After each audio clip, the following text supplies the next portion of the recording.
হুজুর আকরাম রহিম সাল্লাল্লাহু আলাইহি ওয়াসাল্লাম হিজরতের 1440 বছর হয়েছে।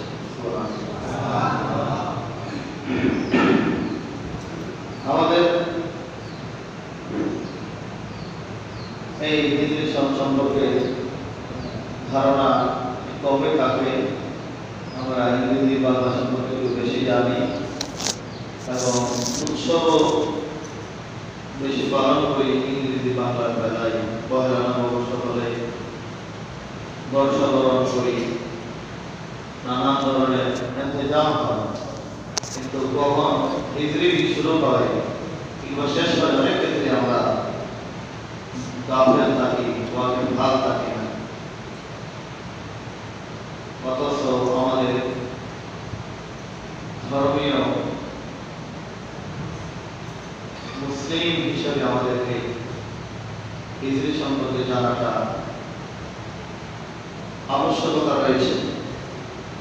আল্লাহ সুবহানাহু ওয়া তাআলা পবিত্র কোরআনুল কারীমের সূরা তাওবার 36 নম্বর আয়াতে আল্লাহ তাআলা ইরশাদ করেন, বিসমিল্লাহির রহমানির রহিম, ইন্না ইদ্দাতাশ শুহুরি ইনদাল্লাহি 12 শাহরা।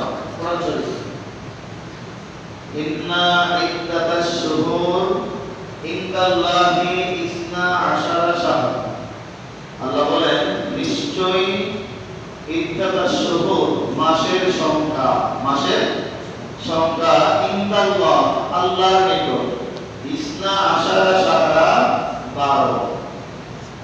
12 মানে 12, শাহর মানে মাস। আল্লাহর নিকট মাসের সংখ্যা হইল 12টি। 12 মাস আল্লাহর নিকট কয় মাস? 12 মাস। যে 12 মাস কখন থেকে? আল্লাহ বলেন, ফি কিতাবিল্লাহি ইয়াওমা খালাকাস সামাওয়াতি ওয়াল আরদা মিনহা। আসমান জমিন যখন থেকে সৃষ্টি তখন থেকেই আল্লাহর নিকট 12 মাস। তখন থেকে কয় মাস? এখন আমরা বুঝতে পারলাম 12 মাস, 12 মাসের যে বছর, এই 12 মাস সেটা নতুন কিছু নয়। আসমান জমিন যখন থেকে সৃষ্টি, এটা সূরা তাওবার 35 নম্বর আয়াত। আসমান জমিন যখন থেকে সৃষ্টি আল্লাহর নিকট মাস কয়টি?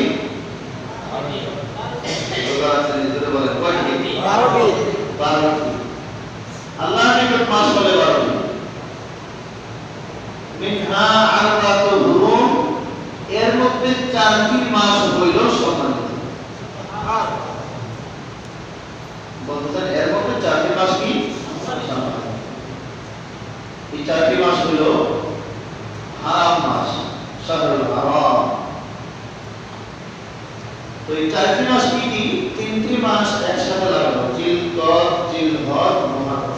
জিলকদ, জিলহজ, মুহররম, এগুলিকে শাহরুল হারাম বলা হয়েছে। আর আরেকটি মাস হলো রজব। আরেকটি মাস হলো রজব। এই 4টি মাসকে বলা হয় শাহরুল হারাম, মহিমান্বিত মাস, সম্মানিত মাস।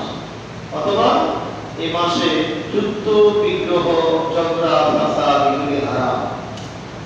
আর জাহিলিয়াতের যুগে মানুষ কিন্তু মানত এই মাসগুলি কি, মানে এই মাসে ঝগড়া ফাসাদ করা যাবে না, বিবাদ সৃষ্টি করা যাবে না, ফিতনা সৃষ্টি করা যাবে না। আল্লাহ তাআলা বলেন এই 4টি মাস সম্মানিত। হাদিসে আল্লাহ রাসূল 4টি মাসের নাম বলে দিয়েছেন। নামগুলি হলো জিলকদ, জিলহজ, মুহররম এবং হইল রজব। এই 4টি সম্মানিত। রমজান কিন্তু নাই, রমজান তো আলাদা একটা বিষয়। রমজান সেটা স্পেশাল কোরআন নাযিলের কারণে। আর এই কোরআনের মধ্যে আল্লাহ তাআলা আবার এই 4টি মাসকে আলাদা করে দিয়েছেন, মর্যাদা দিয়েছেন। তো এই যে 4টি মাস সম্মানিত, এখন আমরা যদি না জানি মুসলমান হিসাবে কোন কোন মাস সম্মানিত, তাহলে আমরা কিভাবে সম্মান করব? একজন সম্মানিত ব্যক্তিকে যদি আমি নাই চিনি যে উনি একজন সম্মানিত ব্যক্তি, তাহলে কিন্তু ওনার সাথে আমার আচরণ, ওনার সাথে আমার দেখা হলে কি তাজিম করা লাগবে, সেটা তো আমাদের হবে না। যেহেতু তাকে চিনি না, সেইভাবে ভক্তিটা আসবে না। এজন্য আমরা মুসলমান হিসাবে সম্মানিত মাসগুলি আমাদের জানার প্রয়োজন রয়েছে। আর জানলে ওই মাসের মধ্যে আমরা এই মাসকে ইজ্জত করতে পারবো, আমাদের আচরণের পরিবর্তন হবে। কারণ অন্যায় সকল সময় অন্যায় করা যায়, কিন্তু এই মহিমান্বিত মাসগুলিতে অন্যায় করা এটা মহা অন্যায়, আরো বেশি অপরাধ। অন্যায় কাজ করা এমনিতে খারাপ, কিন্তু একটা সম্মানিত মানুষের সঙ্গে অন্যায় করা সেটা আরো বেশি খারাপ। আর অন্যায় তো অন্যায়, পাশাপাশি একজন মুরব্বীর সামনে অন্যায়টা করে ফেলা, একজন মাননীয় একজন ব্যক্তির সামনে মন্তব্যটা করে ফেলা, এটা তো বেশি অন্যায়, এটা দুঃসাহস। অন্যায় তো আমরা করি, কিন্তু যাদেরকে আমরা মানি তাদের সামনে কি অন্যায়টা করি না, তাকে শ্রদ্ধা করি। ঠিক সেই রকম ভাবে সকল সময় পাপ তো পাপ, অন্যায় তো অন্যায়, আবার মহিমান্বিত মাসগুলিতে অন্যায় এটা মহা অন্যায়। যেহেতু এই মাসগুলিকে আল্লাহ তাআলা কি বলেছেন, সম্মানিত ঘোষণা করেছেন। জিলহজ কিন্তু মাত্র আমাদের মধ্য দিয়ে গেল সম্মানিত মাস, এখন আবার এক সম্মানিত মাসে আমরা আজকে প্রায় 3 তারিখ মাহে মুহররমের সম্মানিত মাসের মধ্যে আমরা আছি। এখন অন্তত পক্ষে যদি আমাদের হৃদয়ে এইটুকু ধারণা জন্মে যে আমরা এখন অতিবাহিত 2টা মাস সম্মানিত চলে গেছে, আমি হয়তো ভালো আচরণ করতে পারি নাই, কিন্তু এখন আরেকটি মাস আমি অতিবাহিত করতেছি যেটা আল্লাহ কোরআনে সম্মানিত করেছেন। তাহলে যদি এইরকম ধারণাটাও অন্তত পক্ষে আমাদের ভিতরে থাকে, অন্তত পক্ষে আমাদের মনের অবস্থাটা একটু ভালো থাকবে, যেন এই সম্মানিত মাস আল্লাহ তাআলা ঘোষণা করেছেন। সুতরাং এই মাসে আমার কাঙ্ক্ষিত পরিবর্তন চাই, আমার আচরণের পরিবর্তন হবে, আমার আখলাকের পরিবর্তন হবে। যেহেতু সম্মানিত মানুষ, আমরা একটু সম্মানিত মানুষ আসলে বসে থাকলে দাঁড়িয়ে যায় না, যে আপনি বসে আছেন, দেখা গেল আমাদের মুরব্বী চলে আসলো, তখন আমরা দাঁড়িয়ে তাকে কি করি, সম্মান করি। কেন? সম্মানিত মানুষ যেটা বুঝতে পারলাম। ঠিক এমনই ভাবে সম্মানিত মাস যখন আমরা বুঝতে পারলাম, তাহলে আমাকে কি করতে হবে, আমার স্বাভাবিক যে গতি সেই গতি থাকবে না, একটু নিজের আমল আখলাক পরিবর্তন হবে, মন্দ কাজগুলি কমে যাবে, যে ভালো কাজগুলি আমরা করি ভালো কাজগুলি আর গতিশীল হবে, বৃদ্ধি পাবে। আল্লাহ তাআলা আমাদেরকে এই সম্মানিত মাস সমূহকে ইজ্জত করার তৌফিক দান করুন। সকলে বলি আল্লাহুম্মা আমিন। দেখুন, বাংলা এবং ইংরেজি বছর এগুলি কিন্তু 365 দিন 5 ঘন্টা 48 মিনিটের বছর। আপনারাও অধ্যয়ন করলে পাবেন, বাংলা ইংরেজি বছর 365 দিন 5 ঘন্টা 48 মিনিট সমান 1 বছর। বাংলা সন প্রবর্তন হয়েছে আমরা জানি 1556 খ্রিস্টাব্দ, যেটা হিজরি ছিল 963 হিজরি সনে সম্রাট আকবরের সময় থেকে বাংলা প্রবর্তন হয়েছে। এর নানাবিধ কারণ ছিল, এর মধ্যে একটা কারণ এরকম ছিল যে যেহেতু আমাদের যে কৃষি বিষয়, কারণ প্রায় 10 দিন 11 দিন ব্যবধান আরবির সাথে, যদি হিজরি সন দেখে আরবি মাসে হিসাব করে তাহলে দেখা যায় 1 বছরে কিছু দিন, মাসে যদি 10 দিন ব্যবধান হয় তাহলে 3 মাসে 1 মাস ব্যবধান হয়ে যায়। আর বছরে যদি 10 দিন হয় তাহলে 3 বছরে প্রায় 1 মাস ব্যবধান হয়। ঠিক এইভাবে ব্যবধান হয়, তাহলে যে বৈশাখ মাস আপনি দাম রাখবেন এটা হয়ে যাবে না। আরবি মাস কিন্তু কি ওই মাসের সাথে এই বছর ইংরেজি যত তারিখে কুরবানির ঈদ হয়েছে, আগামী বছর কিন্তু কত তারিখে কুরবানির ঈদ হবে না, 10 দিন নয় যাবে। 10 দিন কি হয়ে যাবে? নয় যাবে। কারণ আরবি বছর হলো 354 দিন 8 ঘন্টা 53 মিনিট 1 বছর আরবি, আর ইংরেজিটা হলো একটু বেশি। আর ইংরেজি প্রবর্তন হয়েছে আমরা জানি হযরত সাইয়েদনা ঈসা আলাইহিস সালাম, আল্লাহর নবী হযরত ঈসা মসিহ থেকে খ্রিস্টাব্দের সূচনা হিজরি সনেরও আগে। আর হিজরি সন প্রবর্তন হয়েছে গণনাটা হিজরত থেকে, কিন্তু মানে চালু হয়েছে হযরত ফারুক আযম ওমর ইবনে খাত্তাবের সময়। হযরত আবু মুসা আশআরী রাদিয়াল্লাহু তাআলা আল্লাহ রাসূলের সাহাবী, তিনি হযরত ফারুক আযমকে অনুপ্রাণিত করেছিলেন এই বিষয়ে যে আমাদের রাষ্ট্রীয় চিঠিপত্র আদান প্রদানে অসুবিধা হচ্ছে, হচ্ছে, সেই জন্য আমাদেরকে একটা নির্ধারিত তারিখ প্রবর্তন করতে হবে। তারপরে বিভিন্ন আলোচনা পর্যালোচনার পর সিদ্ধান্ত হলো আল্লাহ রাসূলের হিজরতকে এখান থেকে শুরু করে একটা সাল প্রবর্তন হবে, যেটা হিজরি বছর, সেটা আজ হলো 1440 বছর, 1440 হিজরি বর্তমানে আমরা শুরু হতে যাচ্ছি। তো এই হিজরতের একটা গুরুত্ব আছে, ইসলামের জন্য অনেক গুরুত্বপূর্ণ। হিজরতের মধ্য দিয়ে ইসলাম মাথা উঁচু করে দাঁড়াতে পেরেছিল, সেই হিজরতের শিক্ষা আমাদের মধ্যে আছে। এখন আমরা শুধু এক দেশে যাবো এটা তো আছে। আল্লাহ হাবিব সাল্লাল্লাহু আলাইহি ওয়াসাল্লাম বলেছেন, ওয়া মুহাজিরু মান হাজারা মা নাহাল্লাহু আনহু। তিনি মুহাজির যিনি আল্লাহর নিষিদ্ধ কাজ হইতে হিজরত করেন। সুবহানাল্লাহ।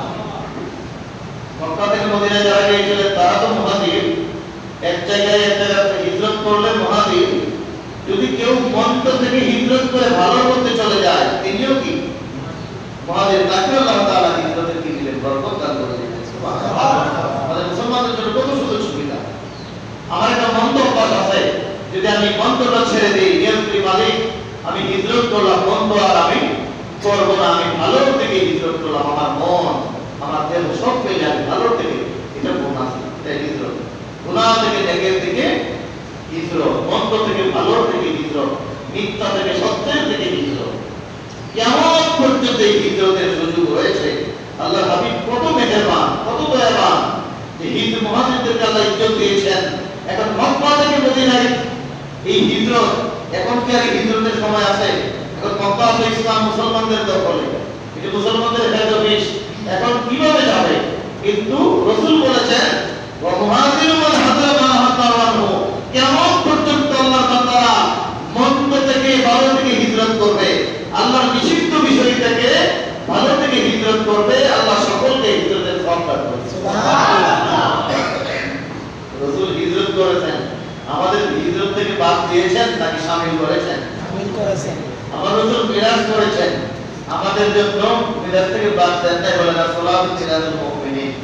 আমি আল্লাহ আমাদের হিজরত মিরাজ করেছি, আমার উম্মত বাদ যাবে না, বাদ যাবে না। যে নামাজ আদায় করবে তার জন্য নামাজ মিরাজ করে যাবে। সুবহানাল্লাহ।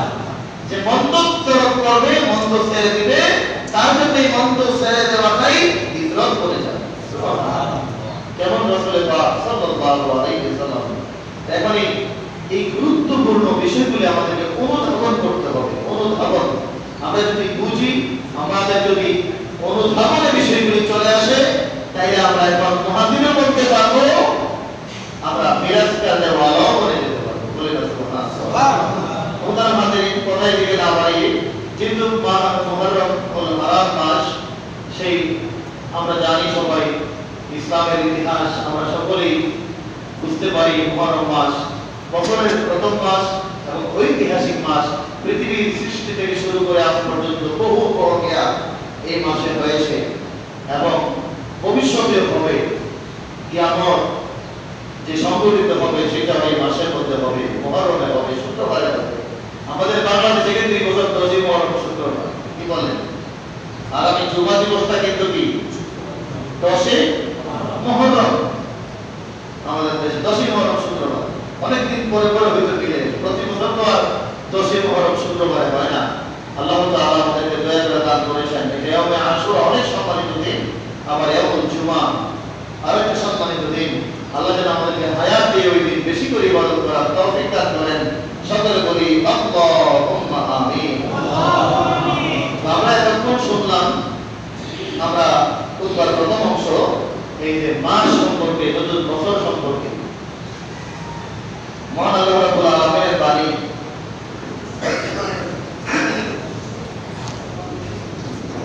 আসসালামু আলাইকুম ওয়া রাহমাতুল্লাহি ওয়া বারাকাতুহু।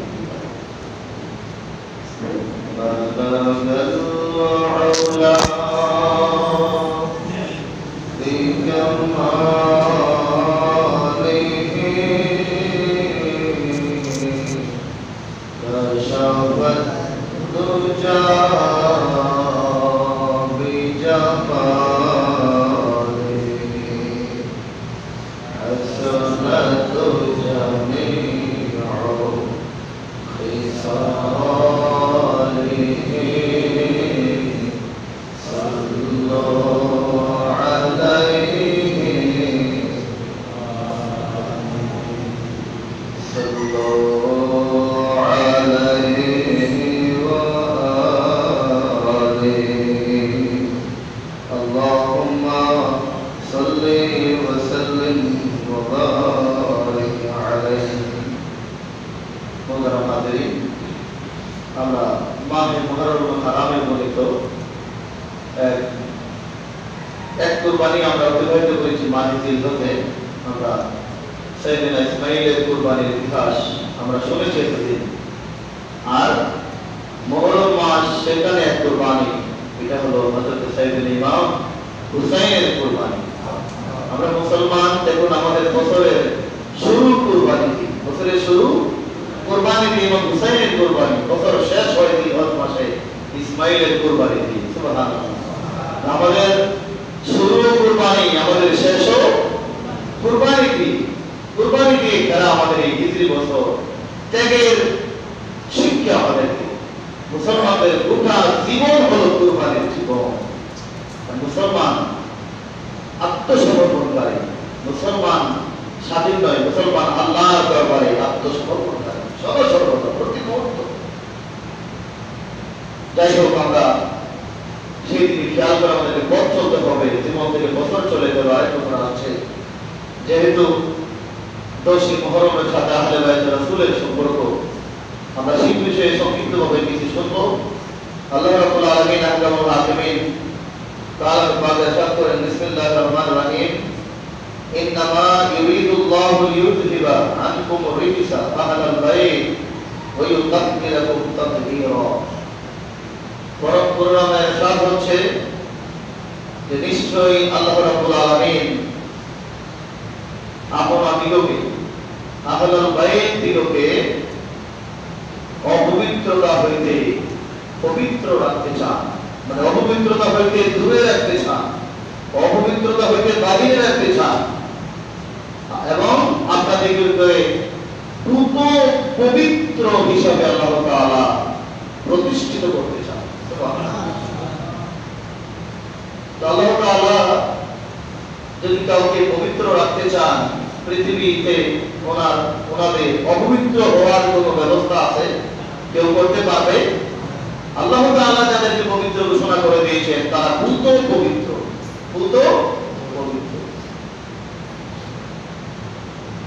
আল্লাহ রাব্বুল আলামিন পুত পবিত্র করেছেন রাসূল করিম সাল্লাল্লাহু আলাইহি ওয়াসাল্লাম এই পবিত্র আহলে বায়াত সম্পর্কে তিনি ارشاد ফরমায়েছেন হযরত আয়েশা সিদ্দিকা রাদিয়াল্লাহু তাআলা আনহা থেকে আমরা হাদিস পেয়ে যাই হযরত আয়েশা সিদ্দিকা রাদিয়াল্লাহু ফরমান ফারাদা নবী সাল্লাল্লাহু আলাইহি ওয়াসাল্লাম ওয়াদাত ওয়া আলাইহি বিরতুন মুরাহহালুন মিন শি'রি আসওয়াদ ফাজা আল-হাসান ইবনে আলী রাদিয়াল্লাহু আনহু ফাদাখালাহু সুম্মা জা আল-হুসাইন ফাদাখালা মা'হু সুম্মা জা ফাতিমা ফাদাখালাহা সুম্মা জা আলী فَأَرْسَلَهُ ثُمَّ قَالَ إِنَّمَا يُرِيدُ اللَّهُ لِيُذْهِبَ عَنكُمُ الرِّجْسَ أَهْلَ الْبَيْتِ وَيُطَهِّرَكُمْ تَطْهِيرًا মুসলিম শরীফের হাদিস তো আল্লাহর হাবিব সাল্লাল্লাহু আলাইহি ওয়াসাল্লাম বের হলেন কালো রেশমি পশমের চাদর হুজুরের গায়ে ছিলেন হযরত ইমাম হাসান রাদিয়াল্লাহু তাআলা ঘর থেকে বেরিয়ে আসলেন এসে আল্লাহ রাসূলের চাদরের ভিতরে প্রবেশ করলেন এরপর হযরত ইমাম হুসাইন রাদিয়াল্লাহু তাআলা আসলেন ওনাকে আল্লাহ রাসূলের চাদরের ভিতরে ঢুকায় দিলেন তারপর হযরত ফাতিমা জান্নাত মা ফাতিমা জোহরা রাদিয়াল্লাহু তাআলা আসলেন তাকে হুজুরের চাদরের ভিতরে ঢুকালেন তারপর হযরত সাইয়েদনা আলী রাদিয়াল্লাহু তাআলা আসলেন তাকেও আল্লাহ রাসূলের চাদরের ভিতরে ঢুকায় দিলেন সুবহানাল্লাহ হুজুরের গায়ের চাদরের মধ্যে এদেরকে আবৃত করে নিলেন আবৃত করে আল্লাহ রাসূল এই আয়াতখানা তেলাওয়াত করলেন আল্লাহ যেই পবিত্র আয়াতটা নাযিল করলেন আল্লাহর রাসূল প্র্যাকটিক্যাল দেখাই দিলেন যে তারা কারা হালাতায় এই যে হুজুরের চাদরের মধ্যে বেষ্টন করে তিনি ওই আয়াতটা পাঠ করে দিলেন যে আল্লাহ তাআলা যাদেরকে দ্রুত পবিত্র রাখতে চান যারা আমার আহলে বাইত তারা হবে আমার চাদরের ভিতরে রয়েছে সুবহানাল্লাহ আমরা জানতে পারলাম তারা হচ্ছেন হযরত আলী ফাতিমা জান্নাত মা ফাতিমা হযরত ইমাম হাসান এবং হযরত ইমাম হুসাইন রাদিয়াল্লাহু আনহু আর হুজুর তো হুজুর হুজুরি, হুজুর তো হুজুর, হুজুরের কারণেই তোমরা আহলে বাইত। সুবহানাল্লাহ আলহামদুলিল্লাহ সুবহানাল্লাহিল আযীম।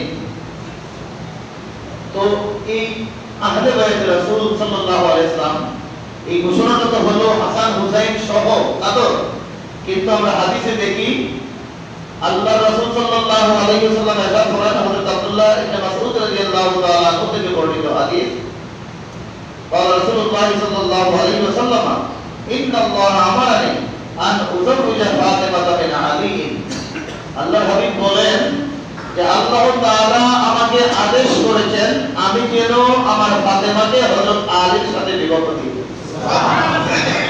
শুধু আহলে বাইত হাসান হুসাইন ওয়ার পরিবারের মর্যাদা প্রকাশিত বিষয়টা এমন নয়, বরং হাসান হুসাইনের আগে ওনাদের মা বাবার বিবাহটা হয়েছে আল্লাহ তাআলার ইশারায়, আল্লাহ তাআলার ইশারায়, আল্লাহর কুদরতে।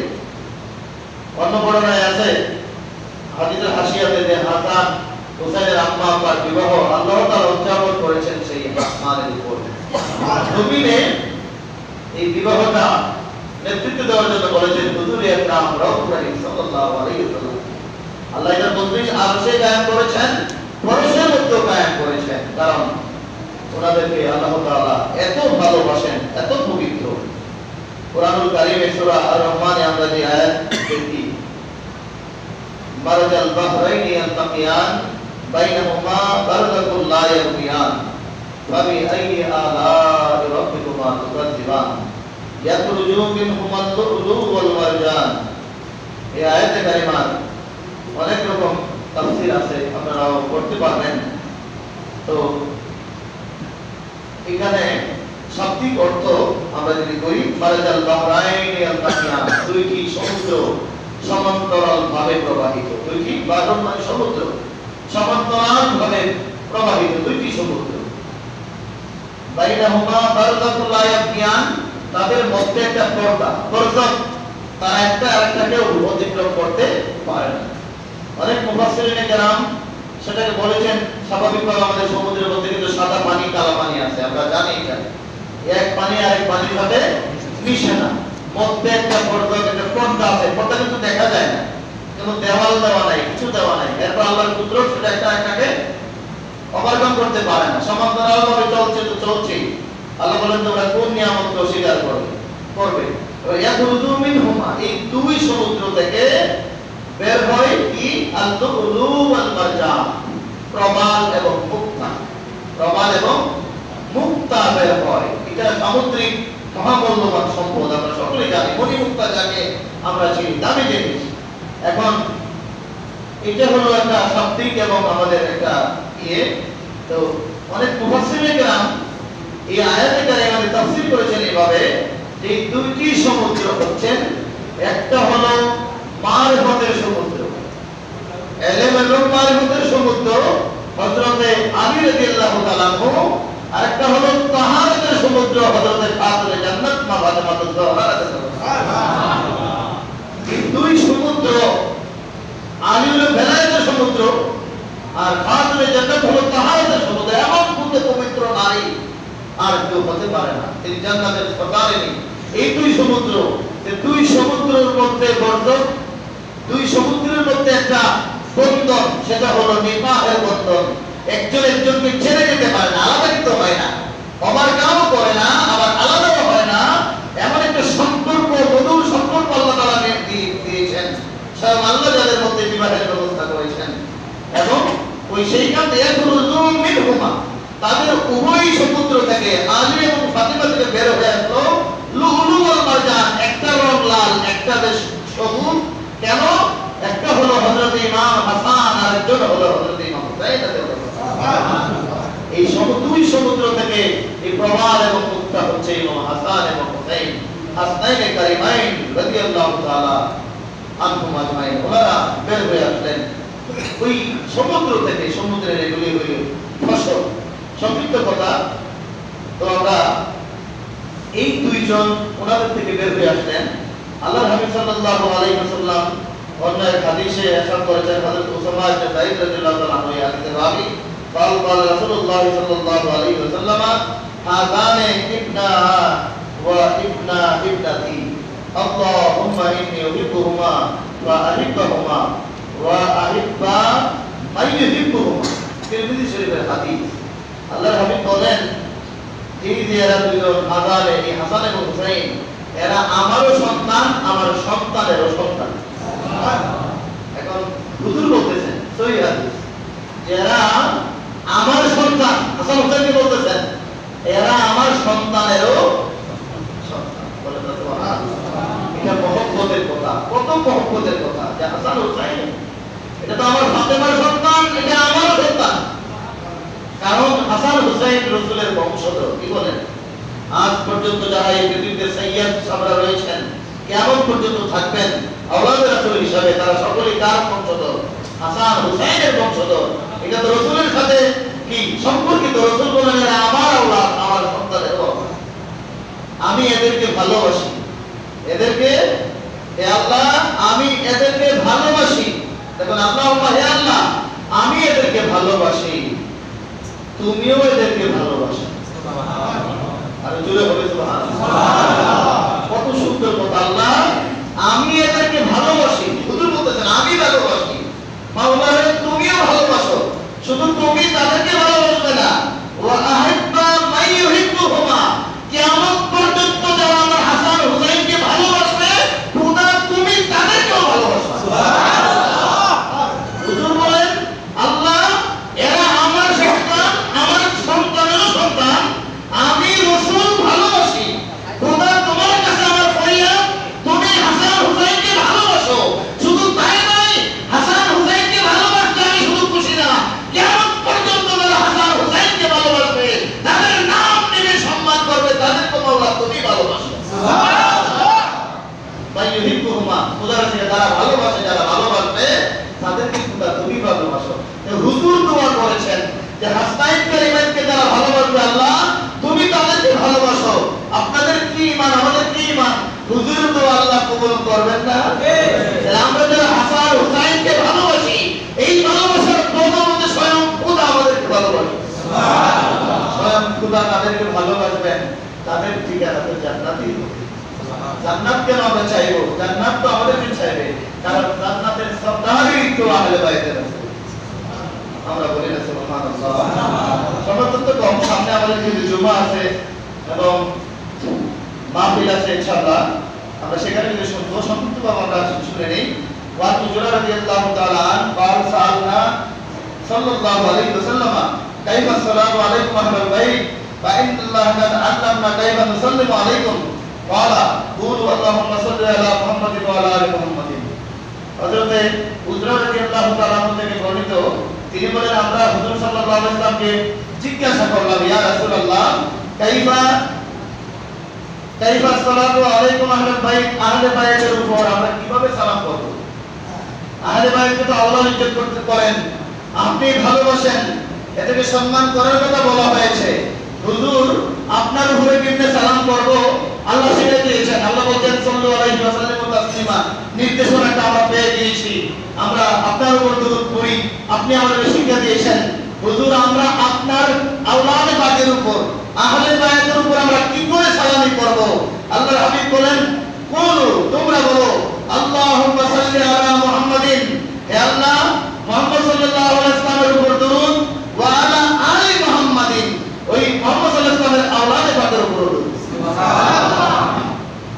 হুজুর শিখায় দিয়েছেন যে তোমরা আমার উপরে দরুদ করো, আওলাদের উপরে কি করো? এখানে দরুদ ঠিক আছে। এই যে আল্লাহুম্মা সাল্লি আলা মুহাম্মাদিন ওয়া আলা আলি মুহাম্মাদিন, আমরা যে পড়ি দরুদটা আসলে হাসনাইনের কারিমাইনের ইজ্জতের কারণে। সুবহানাল্লাহ। এই দরুদ আমরা যে পড়ি, দরুদের নাম আমরা দিতে দরুদ ইব্রাহিম। কি বলেন? কারণ কেন? ইব্রাহিম আলাইহিস সালামের নাম আছে। যেমন কুরবানি আমরা করি সুন্নাত আবিকুম ইব্রাহিম। এই কথা বলেছেন কে? আমার হুজুর। কেন বলেছেন? কারণ আছে। বলে দরুদের নাম ইব্রাহিম কেন? বলে এটাও কারণ আছে। কারণ সাইয়েদনা ইব্রাহিম আলাইহিস সালামের বংশ হযরত ইসমাঈল আলাইহিস সালামের কুরবানিকে আল্লাহ কবুল করেছেন। উনাকে জবাই করেন নাই, জবাই করলে তো ওই আওলাদের পাকের ধারা বন্ধ হয়ে যেত। এজন্য আমার হুজুর তো শুকরিয়া আদায়কারী যে সাইয়েদনা ইব্রাহিম উনি জবাই করে দিয়েছিলেন আওলাদের পাক, কিন্তু খোদা তাআলা রক্ষা করলেন। ইসমাঈলের সাথে আমার একটা সম্পর্ক আছে, কারণ আমি ইসমাঈলের আওলাদ। সুবহানাল্লাহ। ইমাম হাসান হুসাইন রাদিয়াল্লাহু তাআলা কুরবানি দিয়েছেন, আল্লাহ কবুল করেছেন ডাইরেক্ট। ওই ইসমাঈলকেও সেই দিন বাঁচিয়েছিলেন কার উসিলায়? ইমাম হুসাইনের উসিলায়। ওই যে দুম্বা পশু বলা হয়েছে যে ত্রিবিহীন আছে, কোরআন বলছে একটা মহান কুরবানির বিনিময়ে তাকে কবুল করা হলো। একটা দুম্বা মহান কুরবানি হতে পারে না, মহান কুরবানিটা হলো কারবালার জমিনে ইমাম হুসাইনের কুরবানি। কোরআন শরীফে আছে না, বিত্রিবিহীন আছি, আমি তাকে কবুল করে নিলাম ইব্রাহিম একটা মহান কুরবানির বিনিময়ে। আল্লাহ কিন্তু কোরআনে বলে নাই যে বেহেশতের দুম্বার বিনিময়ে, কারণ ওই হুসাইন রাদিয়াল্লাহু তাআলার কুরবানিটা হলো আল্লাহ বলেছেন মহান কুরবানি। এটা সম্পর্ক আছে। এইজন্য হুজুর এখানে সুন্নাত আবিকুম ইব্রাহিম, সেখানে আল্লাহ রাসূল ইব্রাহিম আলাইহিস সালাম ইসমাঈল আলাইহিস সালাম লাগিয়ে দিয়েছেন, ওনারা ওয়াক্ত লাগিয়ে দিয়েছেন, কারণ এটা বোঝাতে চেয়েছেন যে একটা সুন্দর সম্পর্ক রয়েছে সেই আলে ইব্রাহিম এবং আলে মুহাম্মদের মধ্যে। আমরা বলি না সুবহানাল্লাহ। আল্লাহ রাসূল তাদের দোয়া শিখিয়ে দিলেন। এরপরে ইমাম শাফিঈ রাহমাতুল্লাহ একটা কোন আমরা শুনে শেষ করে দিব। قال ইমাম শাফিঈ রাহমাতুল্লাহ তাআলা, ইয়া আহলাল বাইত রাসূলুল্লাহ হুব্বিকুম ফারদুম মিনাল্লাহি ফিল কুরআনি আনজালা ইয়াকফিকুম মিন আযীমিল কুদরাতিকুম মান লাম সাল্লা আলাইকুম লা সালাতা লাহু। ইমাম শাফিঈ রাহিমাহুল্লাহ তাআলা বলেন, হে আহলে বাইত রাসূল, হে আওলাদে রাসূল, আপনাদের ইজ্জত সম্মান আল্লাহ কোরআনে ফরজ করে দিয়েছেন। সুবহানাল্লাহ। আল্লাহ আলাইকুম আলাইহি আজরান ইল্লা মাওয়াদাতা ফিল কুরআন। কুরবান এই আয়াতটি আল্লাহ ফরজ করে দিয়েছেন। আরে আপনাদের ইজ্জতের জন্য, ইয়াকফিকুম মিন আযীম কুদরাতিকুম, আপনাদের ইজ্জত সম্মানের জন্য তো এইটাই যথেষ্ট। যে কোনটা যথেষ্ট? মাল্লাম সাল্লা আলাইকুম লা সালাতা লাহু, যদি কেউ আপনাদের উপর দরুদ না পড়ে তার নামাজই হবে না। নামাজের মধ্যে তো আপনাদের দুরুদ ফিটিং করে দেওয়া হয়েছে নামাজের মধ্যে। সুতরাং হুজুরের বংশ নামাজের অংশ। নামাজের মধ্যে আমরা বলি না ওয়ালা আলি মুহাম্মাদিন, নামাজ আপনি ইবনে নির্দেশ পোষণ করেন, আহলে বাইতের বিরোধিতা করেন, আওলাদ রাসূলের বিরোধিতা করেন, মুহররম আশুরা পালন না করেন, যদি নামাজি হন, নামাজের মধ্যে আল্লাহ এমন আল্লাহ রাসূল ব্যবস্থা করে দিয়েছেন, আপনার ইচ্ছাই হোক অনিচ্ছাই হোক আল্লাহ রাসূল আওলাদ রাসূলের উপর আপনার দরুদ সালাম পেশ করতেই হবে। সুবহানাল্লাহ। আল্লাহ তাআলা আমাদেরকে বুঝার এবং সেই অনুযায়ী আমল করার তৌফিক দান করুন। সকলে বলি আল্লাহুম্মা আমিন। সবাই সকলে ইনশাআল্লাহ তাআলা আগামী বৃহস্পতিবার দিবাগত রাত্রিতে প্রতি বছর এই বছর ইনশাআল্লাহ তাআলা আমাদের এই খানকা শরীফে মাহফিলে আশুরা, আহলে বাইত রাসূলের মহব্বতে আশুরা মাহফিল ইনশাআল্লাহ উদযাপিত হবে। সেখানে আমরা হুজুর কিবলার অনুমতি পেলে আমরা একটু শুনবো এবং আমরা সারা রাত ইবাদত বন্দেগীতে কাটাবার চেষ্টা করব। আপনাদেরকে দাওয়াত দিচ্ছি। আল্লাহ তাআলা যেন আমাদের সকলকে কবুল করেন। সকলে বলি আল্লাহুম্মা আমিন। আর মহব্বতে বলি আল্লাহুম্মা আমিন। ওয়া বিদাওয়ানা আলহামদুলিল্লাহি রাব্বিল আলামিন। আসসালামু আলাইকুম ওয়া রাহমাতুল্লাহি ওয়া বারাকাতুহু।